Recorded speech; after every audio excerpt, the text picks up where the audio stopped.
think you're above the law. But I'm not the law. So you should start running, because I'm going to start hunting. And when I find you, I'm going to kill you all. Tom Cruise. He has showed his darker side in the first Jack Reacher movie, former military investigator who lets his fists do the talking.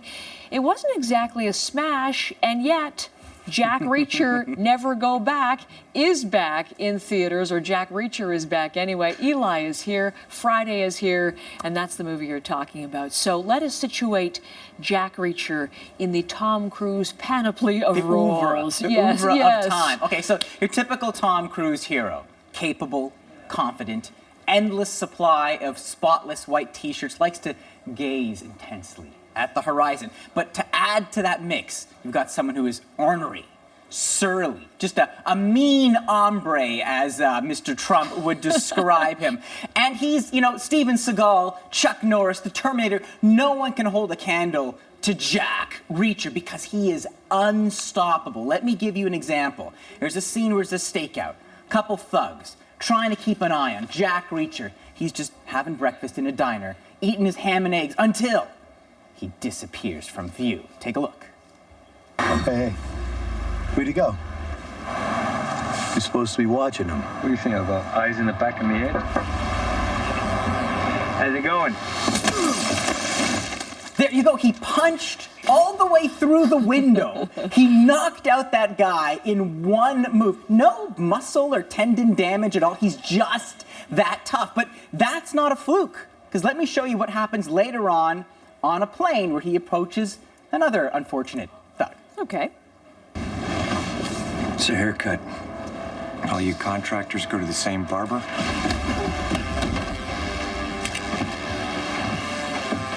Now, what did he just kind of touched him. And the guy, first of all, the haircut, he has the same haircut, all right? So I don't know what Reacher was talking about there, but then he does like this, and then the guy's he's just that manly, I guess. People collapse in his view. So there you go. That is the mold of this unstoppable action hero, or it was, until they decided to mess with the formula for the sequel. Yes, they have changed Jack Reacher's life, and there's a little Canadian influence in that, isn't there? Little Canadian influence. I think what has happened, I imagine some kind of a meeting in the Tom Cruise headquarters where they think, you know, the first movie didn't do that well, only about 80 million at the box office. We need to make Reacher more relatable. And so enter Canadian Colby Smulders as Major Turner, a military officer who's kind of his liaison, helping him out on some cases. Seems Reacher might actually have a soft spot for someone until, take a look. You're a legend. Folks wonder why you left. Purple Heart, Silver Star.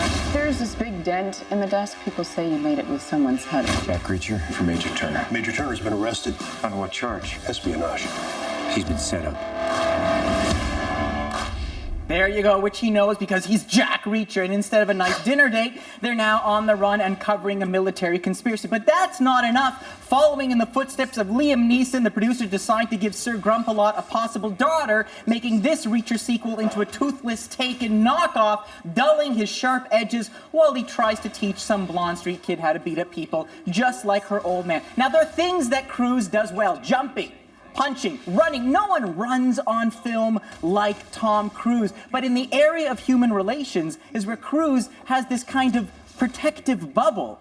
As a hero, he's infallible, even with someone like Colby Smulders, someone who can go toe-to-toe with Cruise with action and intensity. But instead of chemistry, we have, what's the opposite? A vacuum. And everybody talks about how hard Cruise works to perfect every scene, to nail those fight scenes.